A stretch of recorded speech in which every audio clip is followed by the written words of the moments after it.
कहे के बा कलाकार कलाकार तक रहो तो ठीक बा। और वह सबके एगो और हम बात कहल चाह, दुनिया में सब काम करे दूसरा के लेके आगे बढ़ा दी, लेकिन अपना घर के केहू सदस्य के आगे लेके न बढ़ी, काहे कि अपने आदमी घात करेला। और आई देखी पहले कोनो कार्यक्रम होला हमने के हिंदू धर्म में, तो छोटा सा एगो माता रानी के या गणेश वंदना से शुरुआत कर जाला। आई पहले छोटा सा एगो माता रानी के भजन गाई, हमार माता जी के बतावल हो ये गीत जोन हम गाई मम्मी के बतावल हो, लेकिन कोनो माइयो बाप के 4 गो में एगो के अलग कर द 3 गो के साथे रह, इहो ठीक ना हो। अब माता रानी के आशीर्वाद बा कि आज एजा तक हम पहुँचल बनी, और पूरा खोल के नहीं के कहे के चलाक आदमी के इशारा काफी हो। कहे के बा कि फर गईले निमिया अब लर गईले डढ़िया से ना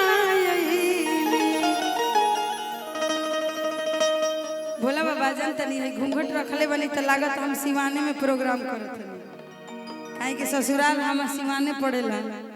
आई घाम जवन कइले बा जाय दी एकर बदला रउआ से लियाई, लेकिन अभी ना। कहे के बा कि फर गईले निमिया ओ लर गईले डढ़िया से ना फर गईले निमिया ओ लर गईले डढ़िया से ना फर गईले निमिया ओ लर गईले डढ़िया से ना मैया रानी अंगनवा में ओ मैया रानी अंगनवा में ना फर गईले निमिया ओ लर गईले डढ़िया से ना फर गईले निमिया ओ लर गईले डढ़िया से ना देवी मैया अंगनवा में ना देवी मैया अंगनवा में ना देवी मैया अंगनवा में ना।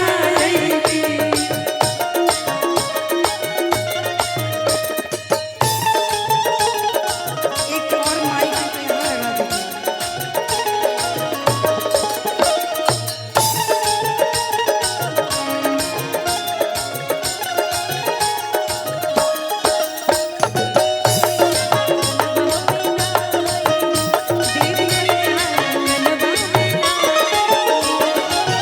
देखी तो एगो पतो अपना सासू माई से अपन मन के बात रखतिया, कहतिया कि माँ जी जब माता रानी हमारा घरे आई हैं तो हम अपना आप से और अपन पति देव से बाल बच्चा से ऐसे ही सेवा सत्कार माता रानी के करब। देखी कौना भाव में कहतिया कि जब हम जनती मैया रानी आई है अंगनवा में, जब हम जनती मैया रानी आई है अंगनवा में, कि जब हम जनती देवी मैया आई है अंगनवा में, अंगनवा में जालवा हम चढ़ती,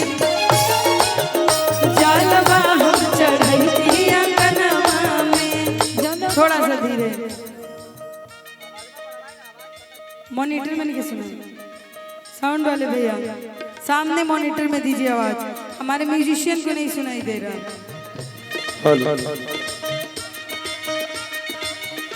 हेलो हेलो सुना था, सुना था।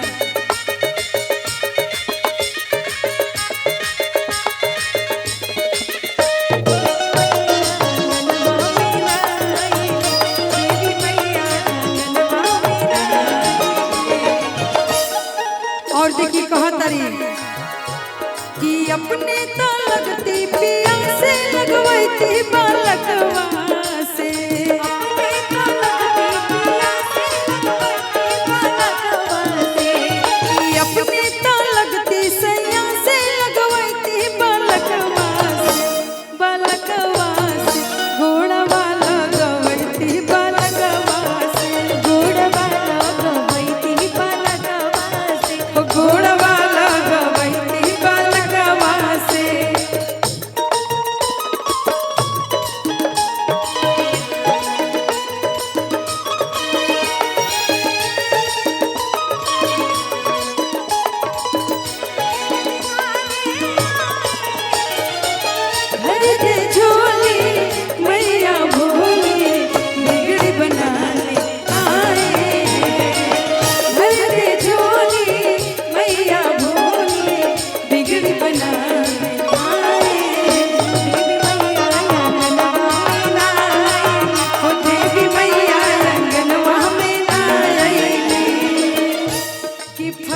गईले निमिया उलर गईले डढ़िया से नाई हर गईले निमिया उलर गईले डढ़िया से नाई कि फर गईले निमिया उलर गईले डढ़िया से नाई ओ देवी मैया अंगनवा में आई देवी मैया अंगनवा में आई मैया अंगनवा में आई देवी मैया अंगनवा में आई मैया अंगनवा में आई मैया रानी अंगनवा में आई।